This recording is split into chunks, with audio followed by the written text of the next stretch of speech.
Hi lovelies, and welcome back to my channel. Today I'm going to do a February happies, a catch up on what happened in February. I did want to start doing gardening videos again in February, however at the point that I went out to prune the roses back, because we were getting some beautiful warm spring feeling days, I thought, no, let's just give it a few more days or possibly a couple more weeks before I start working in the garden, just in case it gets frosty again. And within 24 hours the garden looked like this, and this morning it was still snowing. It's still snowing now, more snow forecast. So I'm glad I didn't prune the roses. Gardening videos are still to come. That's the soil bit of my name, but the other bit is soul, and there are lots of soul languages that hopefully I'm sharing on the channel. Of course, there's my love for tarot and my growing skills in tarot and oracle. There's also my spiritual path and how nature plays into that being shared, and my dog walks and the beach at times. There's also storytelling. That's a big part of my soul too, and art. So I've been thinking in February that although I think a lot of people are probably here for tarot, moving forward I really do want to put in all of those soul languages onto the channel. There's going to be more art studio time shared as well. The channels I love to watch are the channels that don't keep giving me the same thing over and over. They're the channels where the person just shares their enthusiasm for life, because that is the thing that encourages me the very most. To share their enthusiasm, to share their passion, and to use that as an encouragement. So there is going to be, I think, a lot more breadth on the channel, because that's what I love. Like, I love people sharing the books they're reading. I know Meg over at Rose Honey Ritual, she started sharing her library hauls and her trips to the library.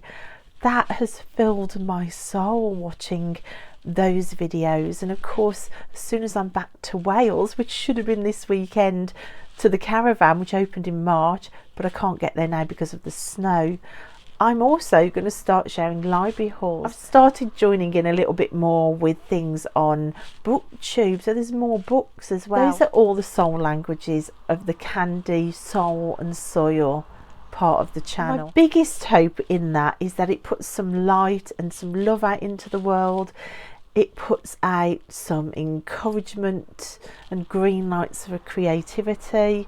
It just acts as an encouragement. If I share what encourages me, then hopefully that will encourage other people. That's the aim of the channel. But moving forward, I really do want it to be more of a mishmash, and I know some people are not going to like that, and I know some people are going to love that. Hopefully you'll love it, but it's all, I think it's all part of the same song, isn't it? Creativity, everyday magic, our houses, our creative ventures, our passions, our adventures outdoors, our love of nature, our love of our decks, our love of study and books and words, our love of colour and images. It's all part of the same thing for me, and I think possibly for you too. So I did a lot of soul searching in February, I think is what I'm trying to say, about where I want my channel to go.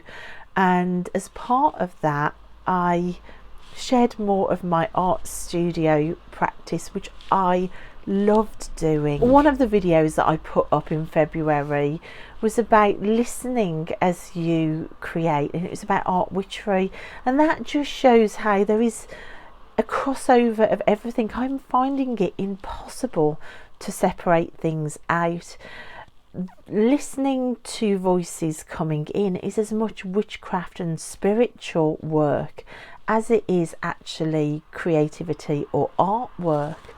I wouldn't know, even if I did have a separate art channel, which I've considered very strongly in February, even if I did, I wouldn't know which channel to put that video on, because it is as much witchcraft as it is art. Also, I did a live with Richie in February where we talked about journaling, Again, I wouldn't know where to put my journaling videos, because we talked about journals and like what they're used for and how hard it is to define what a journal could be. Just an ordinary diary, it could be a note-taking book, it could be a journal where you just write what happens and it's a record of your life, or it could be an art book, it could become a grimoire, it could become a book of shadows, or they're a mixture of all those things, which is what my books turn out to be. So where do you put that? Do you put that on a witchcraft channel, an art channel? Does it stay here with tarot? Because a lot of tarot readings are in those books as well. I did do a video a while back about just calling them magical books and enchanted books, because it's so crossed over and impossible to separate. So that live with Richie made me think about the soul, loves and passions, and the way it's all crisscrossed as well in February. So I hope as I continue to share some of either my journaling, like this work I did in February, exploring healing. I mean, this is about healing and leaving toxic waters and being able to decipher where poison is and where poison isn't, and to build boundaries. It's as much protection magic and witchcraft as it is healing, as it is art, as it is journaling. I hope as I share stuff like this that you can see the crossover and that you're interested in all of it. This is an altered book from a charity shop that I redesigned the cover of, which was intended to be my very first grimoire. And this again shows that crossover that I've been thinking of all through February, and wondering whether I should separate it all out, or wondering whether I even could separate it out. Now this grimoire, I've started working in this in February, and I'll give you a quick sneak peek of the page to come. It's not finished yet. This has been a big part of February for me, trying to decipher what I want to do with my art practice. More sketchbook work, more working in books, more altered art, altered books, altered journals. It was a real useful spark and an ignition point talking to Richie, and we're actually going to re-meet and to share our journaling. We're journaling buddies at the minute, which is wonderful, but I really want to, moving forward, share some reclaimed books, some upcycled books, some journaling, some sketchbooks, the magic books of my life. That's coming. I've got a couple of videos currently being made about that, and I just hope you love them and you find them encouraging. I mean, I also have spent a lot of time journaling. I mean, this is just note taking in here. It's note taking, so I've also been doing that. So journaling has just been a huge part of February for me. And I also did a few more, not very many, but a few more Sheila and a gig pictures. So I think these were February. It was the tail end of February, so there is that one. This has really taken on a new conversation about boundary work, which is magical in its own right. And I mean, even in this picture there's art. Look, there's tarot. Look, you can see the little tarot bricks. There's adventure and nature and talking to the spirit of place. There's spells. This is a spell picture. It's inseparable, guys. I can't separate it. I did a bigger Sheila and a gig. Again, this has got words in. It's got journaling words. I mean, there's poetry coming from these as well.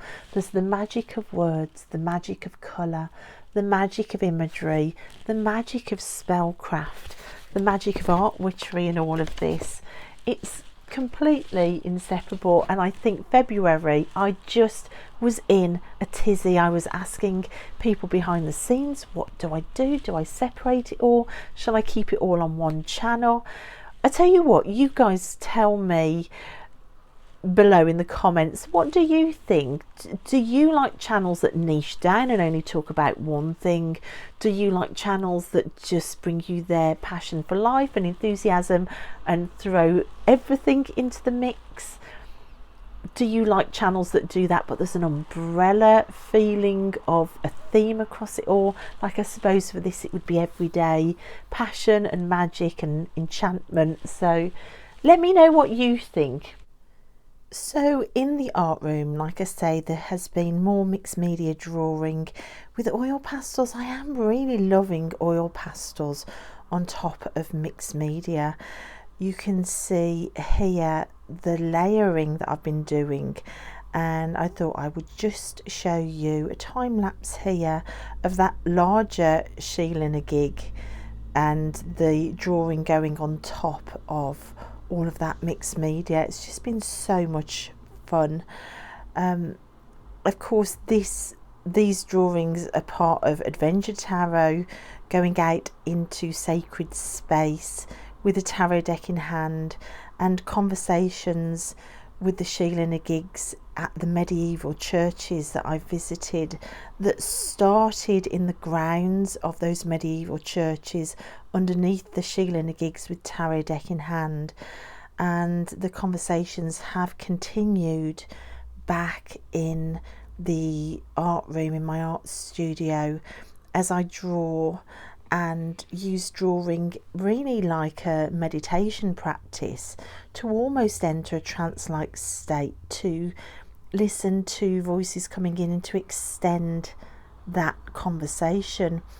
It really is a spiritual act, I think, creating from subject matter like this with tarot as well.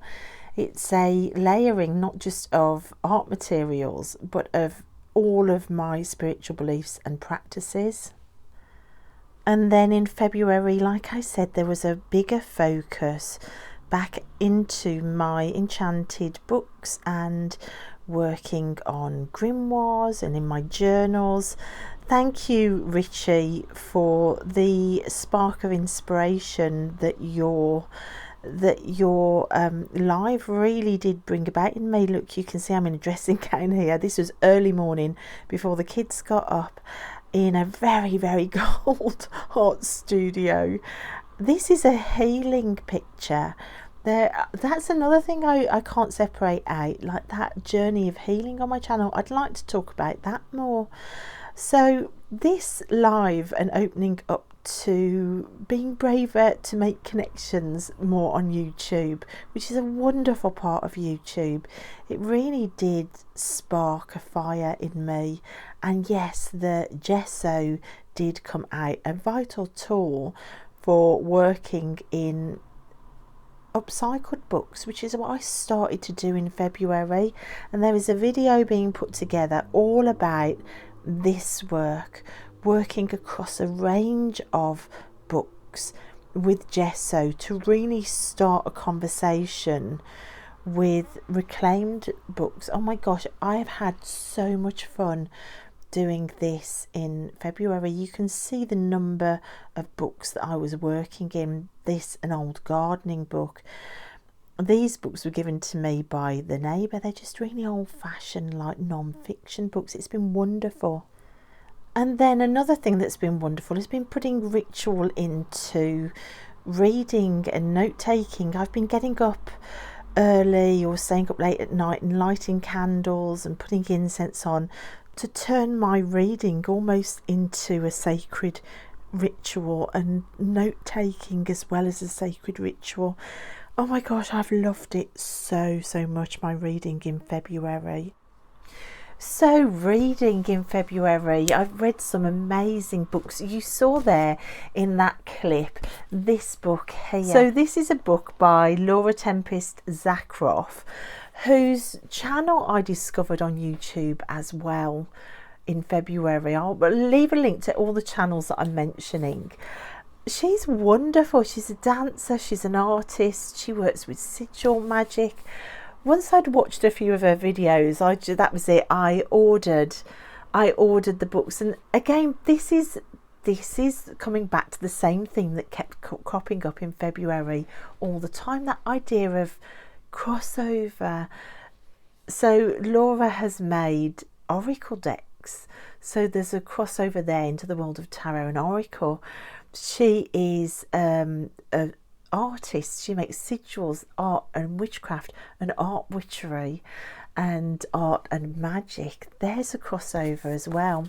She's a dancer, and that brings about healing, so it's about health and other passions. It's all linked. There's words in there. It's about books. So I think my worries in February about whether I should separate things off my channel and start yet another channel, it's just kept reoccurring over and over again. And I think this book as well is another nod to the fact of keeping it all together, because it's all naturally lives together. So this book, which is A Witch's Guide to Sigils, Art and Magic, oh my gosh, I love it. You can see there's note taking literally all over it, and I also took a ton of notes as well.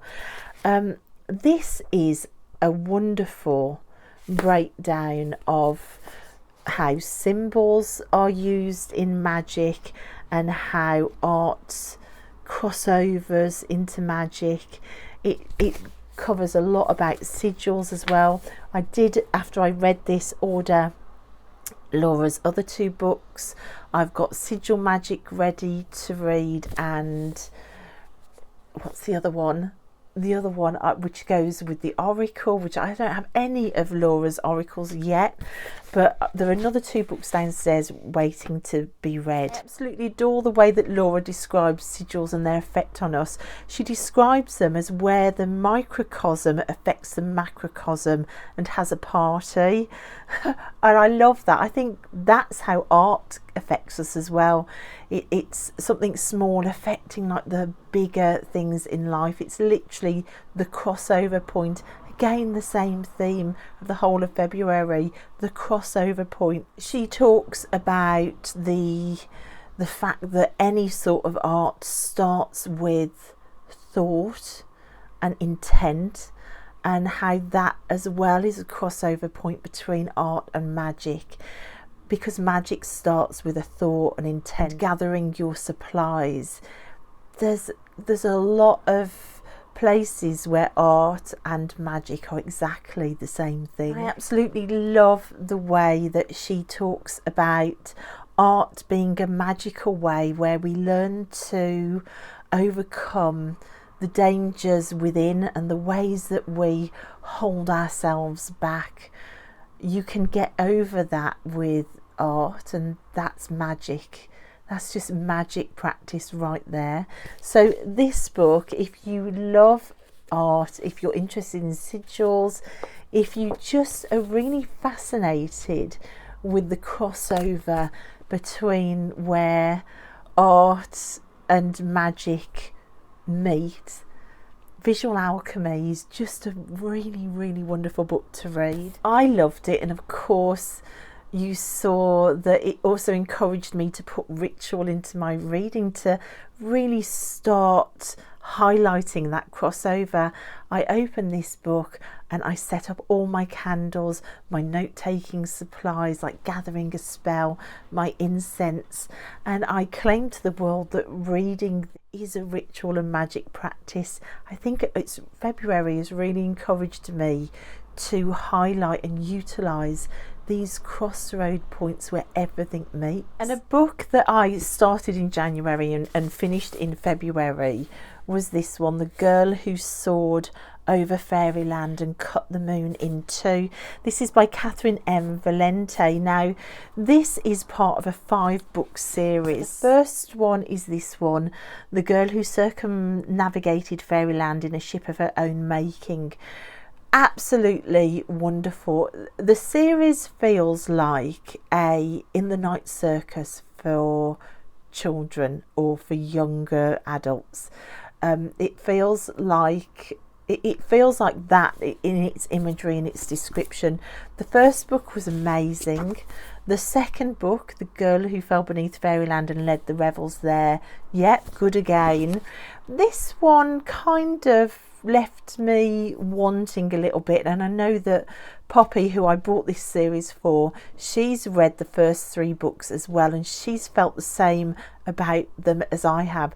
Loved the first one, second one okay, third one left her wanting a bit. She hasn't, like I haven't yet, read books 4 and 5 yet, so we've got the last 2 books. I mean, Neil Gaiman calls the books glorious, and even in book 3, which I didn't like as much, the plot kind of got a little bit lost. It kept waiting for things to happen. But even in book 3, there were some incredible bits of writing that literally, look, I make notes on books as I read, because I don't want to lose the magic or forget what I'm reading. So I make my own sort of mini book out of all the key parts of the book, even my fiction books, because I don't want to miss those magic bits. And there is a point in this book where she meets this magical boat keeper with a boat that kind of floats over the land, and she has a conversation with this boat keeper about ballast. Oh my gosh, it was just so poetic. Ballast is the weight down in the deep of you that keeps a vessel upright in dark water. Oh, the cargo you carry will do it for a while, even the heft of a crew, mates and metals, if you love them enough. But a ship's not a ship till she's got ballast of her own down in her belly. Anything that ever fascinated the ship, made it sail true, patched it or broke it, anything the ship loved or longed for, anything it could use. The weight of everything you ever wanted in the world will keep you steady even when the worst winds blow. We get born when the ballast gets born. Now, another fiction book I read in February, which I really loved, was this one. And I very rarely buy hardback books, but when I heard somebody on, I think it was on BookTube, talk about this, I thought that's a book for me. It's got the best tagline ever. It's not over, it's time. It's called The Change, and it follows the story of 3 incredible witchy women, all at this time of life, who all get caught up in sort of a serial killer, mass murder type scenario. And oh my gosh, it's so wonderful. If this book doesn't make you want to work with plants in your magic, I don't know what would. The back says, rise into your power. Nessa the Seeker, Harriet the Punisher, Harriet's brilliant, and Jo the Protector. With newfound powers, the time has come to take matters into their own hands. 3 women will avenge the innocent and punish the guilty. It's time. So it's a book where the women have got different powers. Nessa the Seeker can hear the voices of the dead. Harriet the Punisher has been recently divorced and betrayed and becomes this incredible plant witch who is probably the most powerful of the 3.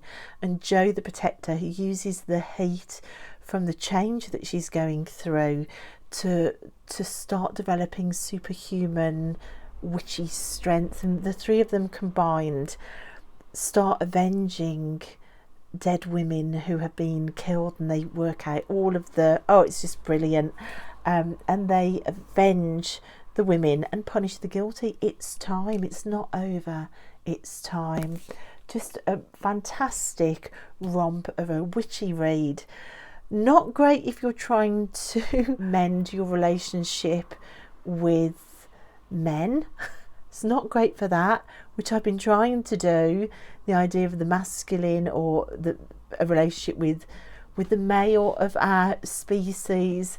I think it kind of set me back a little bit on that path, but I laughed out loud many a time. I whooped and I fist bumped the air, and I loved it. I really loved it. So a great book. So that's by Custom Miller, and it's called The Change. Of course, the amazing 365 Yellow Bricks still continues over at Sylvain Deadly Sins, and as part of that we have been reading the work of Frank Baum and the Wizard of Oz series. We read The Marvellous Land of Oz. We read Ozma of Oz in February, and we did all the tarot exercises for that.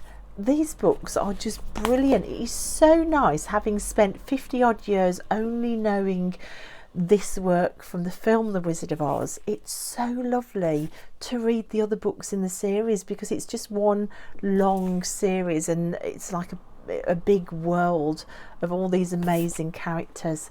I'm absolutely loving the project. I'll talk more about that when I talk about the tarot decks, but this was more reading in February as well. A reread. I'm rereading parts of this, The Spiral Dance by Starhawk. Absolute classic witchy book. I've been rereading the parts of this book about setting up sacred circles, sacred space, and that beginning part of a ritual, and like calling in the corners as well. Just doing a little bit of research about magic circles and starting ritual. So this has been wonderful. And as part of that study about sacred circle, I've been going over and redoing some of the studies and some of the exercises and rereading this book as well, which is the Carrera Magic Course. This is the very first book of the apprentice level, which is the first level. So you can either buy a great big thick fat book, or you can buy just the first apprentice level as individual smaller books, which is what I've chosen to do. There's so much just in this one part of the first course that I think it would take you a lifetime to work through all the 3 levels. But I've used that for the same reason that I used this book. They have just been really good for studying in February. And then I also want to talk a little bit about taking part a little bit more with some things that go on in BookTube, because I love BookTube as much as I love TarotTube, as much as I love DollTube, as much as I love all the gardening channels. And we're talking about crossover points, aren't we? So I started with Historathon, taking part in Historathon 2023, which is a year-long reading event really on BookTube, reading books about history, which is not really a genre that I didn't think I read, although when I looked at my bookcases, if you've watched my Historathon video, you'll see that it was comical really, because I actually had loads and loads and loads of books that actually fit in with the theme of history.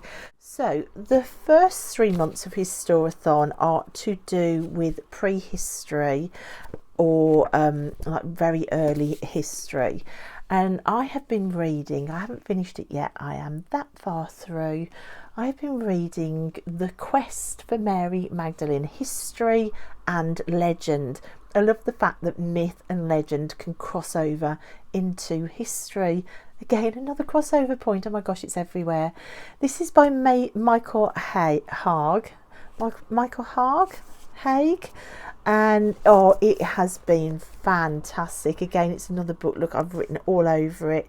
If you're a purist and you don't like dog ears or notes in margins, I am not the person to watch.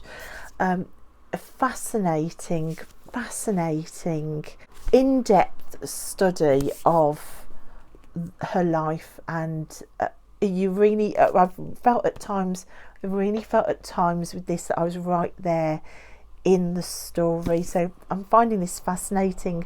One of my goals for 2023 was to do a 2 Marys study, so the 2 Marys being Mary the mother of Jesus and Mary Magdalene. So this is the start of that, and it's just been fantastic and just really fun to take part in something on BookTube, which has been brilliant, and again thanks to Meg for that. So that's been my reading for February. It's been just wonderful. So before the snow hit at the start of March, the weather was beginning to go from crisp and frosty, where you can actually see the cold in the air, to feeling really spring-like, and that has led to some pretty gorgeous walks in the woods. This is a walk that I did on Imolc, and just like the year before, that low sun and that golden haze across the top of the trees, and that feeling of that transition from winter into spring was there, which I love on Imbolc. And it was another glorious Imbolc morning, and just magical. The dogs have given me the run around, however, in the woods this month. They have been selective of hearing, shall we say, and causing troubles chasing after other dogs, only to play, but it has led to a bit of lead walking and earlier morning walks when the sun's been rising, just to take the stress off a bit. I've been a bit tougher with them with dog training, and they've not been allowed to sleep on my bed. That's all really helped. They're beginning to pay a bit more attention, and they really need to. So the woods have kind of been a combination of freezing cold and so much mud and icy air and beautiful spring days as well coming in, all topped off, of course, at the end and the beginning of March with snow, and we're covered in snow as I'm filming.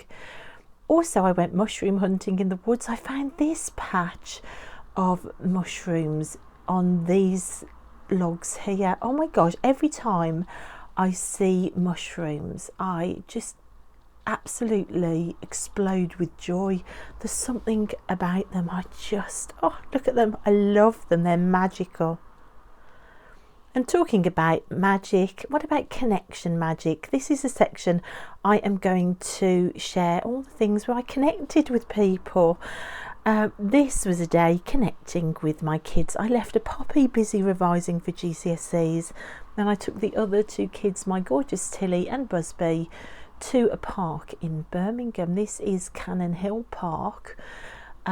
It's a park that is beautiful. It's got the Midlands Art Centre in the middle of the park as well. It is a park full of memories for me. I would bring the kids here when they were little to see shows.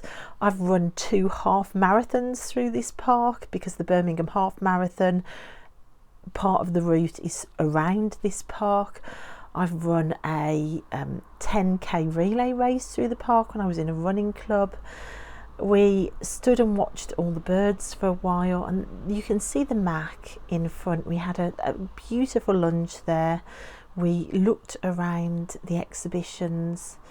We just had a lovely morning here. Tilly loved it, Busby loved it, I loved it. This is inside. This was the Grayson Perry exhibition that was on, which was really fascinating to see. This links to the TV show, I think, that's been on, although you know me and TV, I haven't been watching it, but it was just nice to come in and have a look at some art and look at this wooden octopus. Isn't that wonderful? Now, another wonderful connection in February was coming to visit one of my best friends for lunch. She did me a beautiful lunch, and this is her little art studio with dolls that she started collecting. Now, the art studio and the dolls are because I've influenced her, so she says, and she has gone from doing no art to being the most amazing journaler, and she makes journals now. And I hadn't seen her doll collection. She'd watched my doll channel and had said, I'm going to order a doll too. And one turned into a few, as it often does. And I was just blown away. What have you done to me? She said. And then another big part of February, it was Busby's birthday. Now, the kids on their half term, but their dad's all half term, so this was the house done up waiting for Busby to come home for his birthday at the end of half term. And what did I do in half term? I slept. Sleep deprivation had finally caught up with me, and honestly I slept and I slept and I slept all week. It was much needed. And then I did a load of lives in February, which is really unlike me because they make me so nervous. I normally say no, but I did Regina's live, the amazing Regina. I also went on with Gerald, and this is a still from him gifting me the most amazing gift, which I opened on the live. And then of course I've also already talked about the live with Richie, where we talked all things journaling and art books and grimoires, and we decided to journal together and to meet again at another date. So making connections doing lives, it still is daunting to me. I find lives quite, I'm all right when I'm doing them. It's waiting to go live that really stresses me out. But it was lovely. Regina is an amazing tarot interview. She uses the deck to ask questions, and it's a back and forth.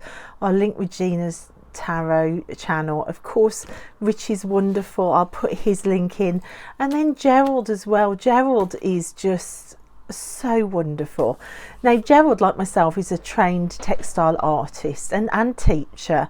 And he had said when we were first finding a date for the live, I've got something to send you. If it comes beforehand, then can you wait and open it on the live? So I had this parcel come, which I opened on the live, and oh my goodness, it was the most mind-blowing part of February, honestly.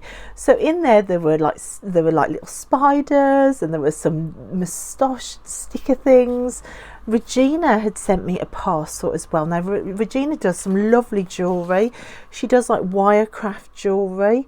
So she'd sent me, this is like my Wizard of Oz necklace. She sent me this lovely necklace, and there's like a sort of bracelet come cuff type thing as well, which I love.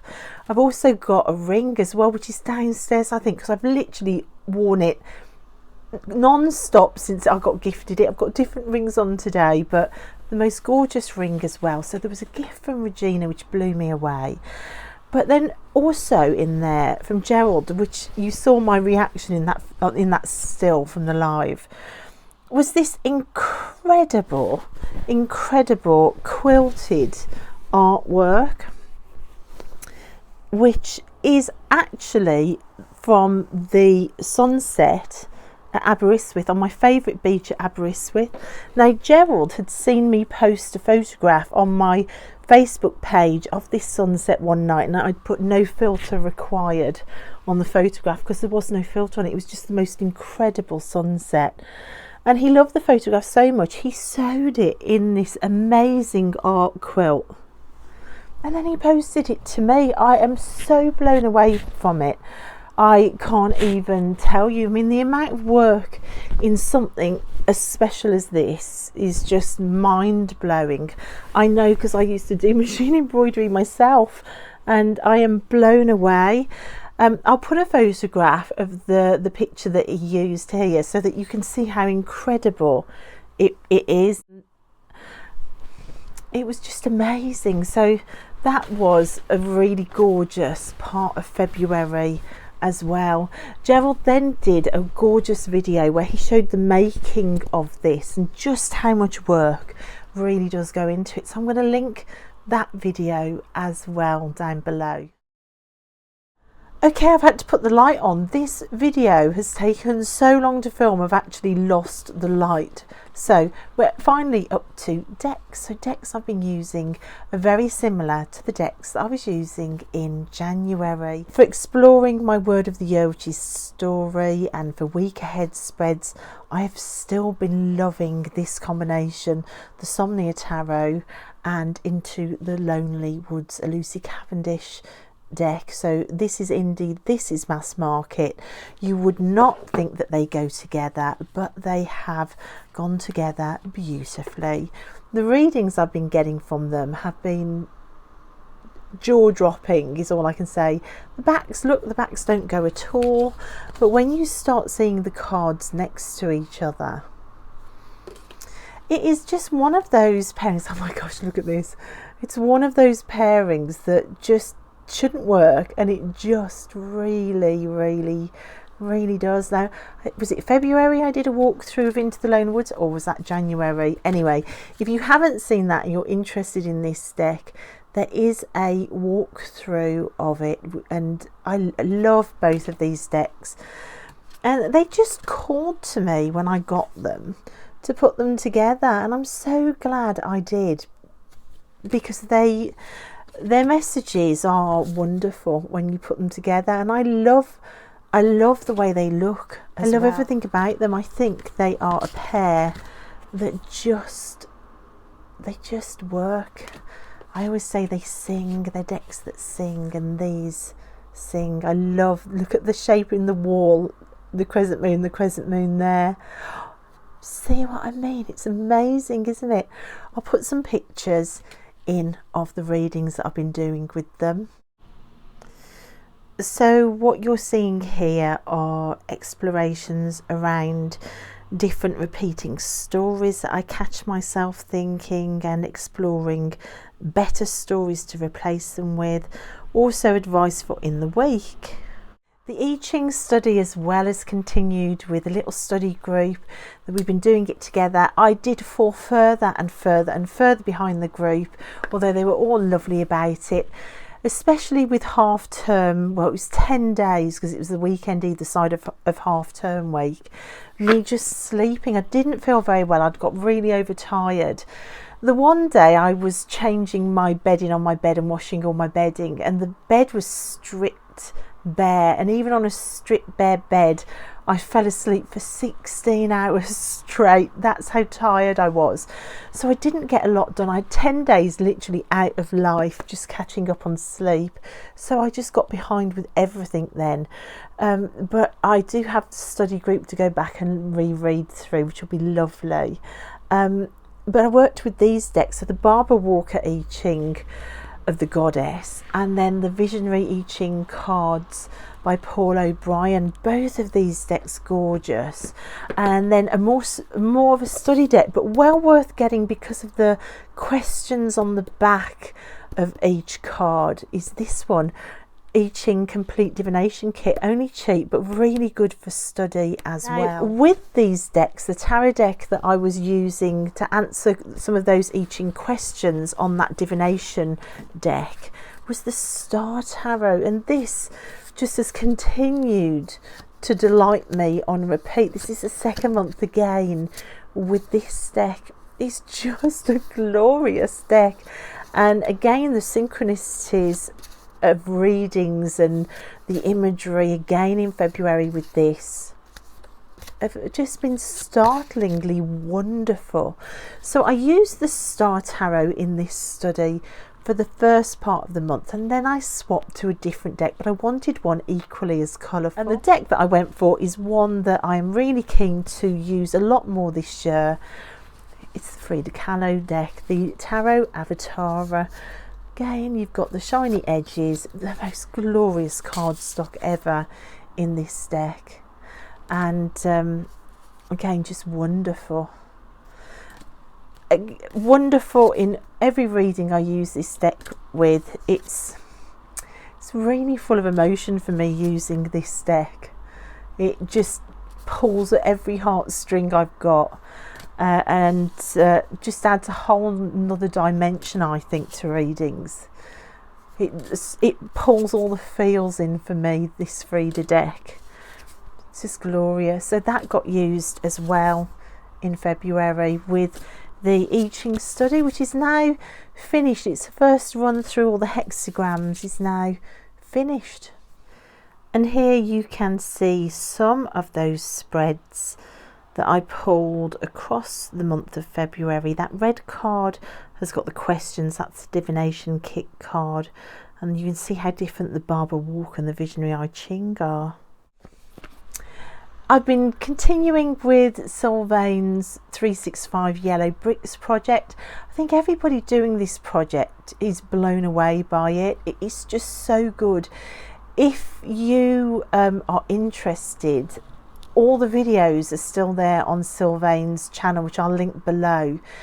Daily exercises and daily videos he's uploading, which is the most amazing undertaking to take on, and all based around a chapter a day read of the Wizard of Oz books. The deck that I'm using for this project is the Wandering Star Tarot by Kat Pierce, which still continues to delight me. It's been such a good pick for this project, and I won't be changing the deck. I'll be keeping to this deck all through the year, so this deck will be used every single day this year. It's getting its use, isn't it? And my first journal is nearly full as well, from notes from this project. And surprisingly, which isn't part of the 365 bits, it's just the way it happened, I'm also using the Dark Mirror Oracle to pull a card a month. This month's card is Fragmentation. February's card, which is all about the inner child and the child I could have been, is up on my altar. I've kept January and February's card up there because they were unbelievable, those card pulls alongside this project. So poignant and unbelievable. I will show you my altar at the end of this video, because I did have a little rejig on the altar as well, and those cards are up there. But I've loved using this Wandering Star Tarot. It's just been brilliant. So here is the wondrousness that's been my desk through February. My desk where I do the 365 Yellow Bricks project. Oh my gosh, it's looked so gorgeous. And of course it's had Dorothy keeping me company, but look, also some new friends. Yes, my doll buying in February did centre around the Wizard of Oz, but my desk has been a continual joy to look at. I have loved every second of this. Now in February I also hit the milestone of 3 years on YouTube with this channel, which I can't believe it's been 3 years.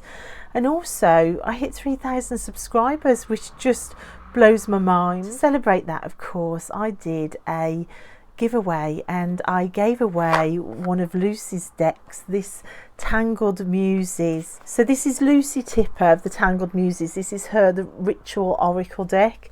It's a tiny little deck, but wow, does it ever pack a punch. I have a video with all of these cards on, shown in more detail. I have loved this deck this month. It's just been brilliant. It's living on my altar now, and I am using it alongside Carolyn Hillier's The Weaver's Oracle. The two go together like chef's kiss, just amazing. So this is The Weaver's Oracle, and you will see what I mean about these two just working together so nicely. Look at this. How gorgeous are these together? So what I've been doing, I'm pulling one card, a couple of cards from Lucy's deck and one Weaver to work with through the month, and I'm using them for meditation and going into different meditations and just seeing where I end up and what stories these cards together want to tell me. It just feels like a very deep wisdom in these cards, and I'm not surprised because you've literally got the earth in the making of these cards. Carolyn lives in, it's Dartmoor, isn't it, up on the moors, and the landscape plays a huge part in her art. And of course Lucy, she works actually making her art materials from the earth itself, doing contact printing and making paints from plants and earth. So you can feel that in the work of these decks. You can feel it, and putting these two together on an altar in a sacred space and lighting candles, putting the music on, lighting incense and working with them like a real deep magical sacred space, like a link to somewhere else, like portals really. It's just been incredible. I will put some pictures in here of the cards that I've pulled in February up on the altar and what it looked like on the altar and how wonderful it's been. And then of course I can't not talk about the amazing birthday box full of decks that I got sent by my friend Amber Torn of Lavender Moon on YouTube. This box arrived, it was so heavy, arrived all the way from America for a belated birthday present for myself, full of decks. It was amazing. So the last thing I wanted to show you was the altar, because it had just a bit of a clear off and a tidy up. It had some new things added, which are private really, but that was really fun to add some of these things in, different crystals and different cards and bits and bobs for different workings. You can see the ritual oracle deck here along with the weavers. This is where I light all my candles, and I sit on the floor down here and I meditate.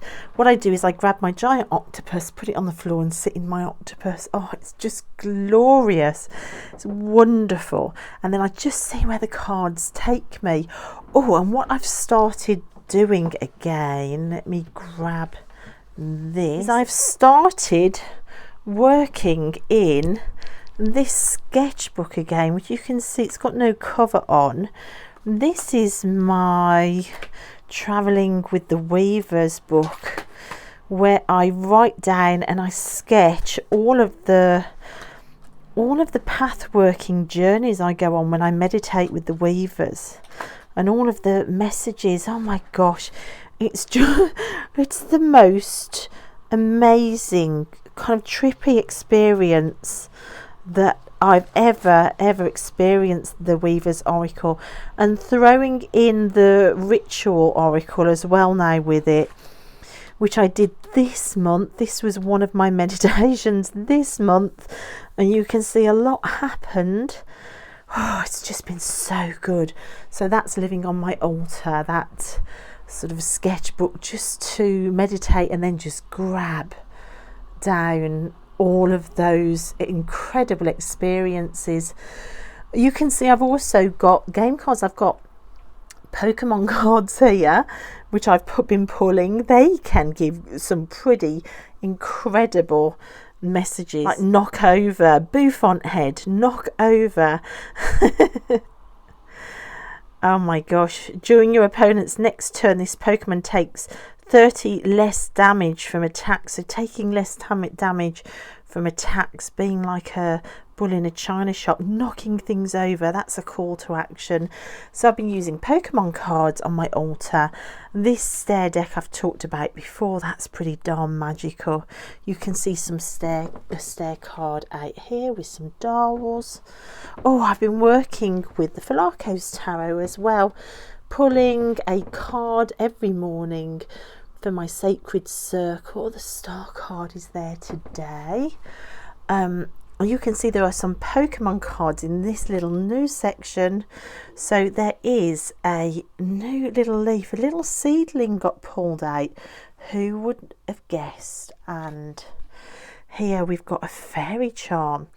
Working with the fairies, it prevents all damage done. To ask the fairies for help. And there's snow globes, there's all sorts going on in here. And then up on top of the altar, you can see I've still got my Morrigan artwork.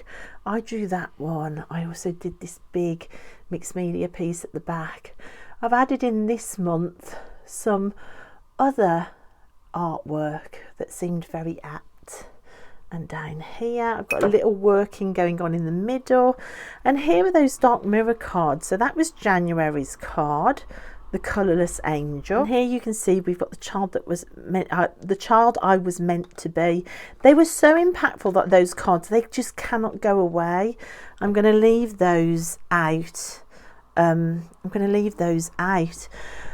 Also in here, I'm just going to share this oil that I've been wearing.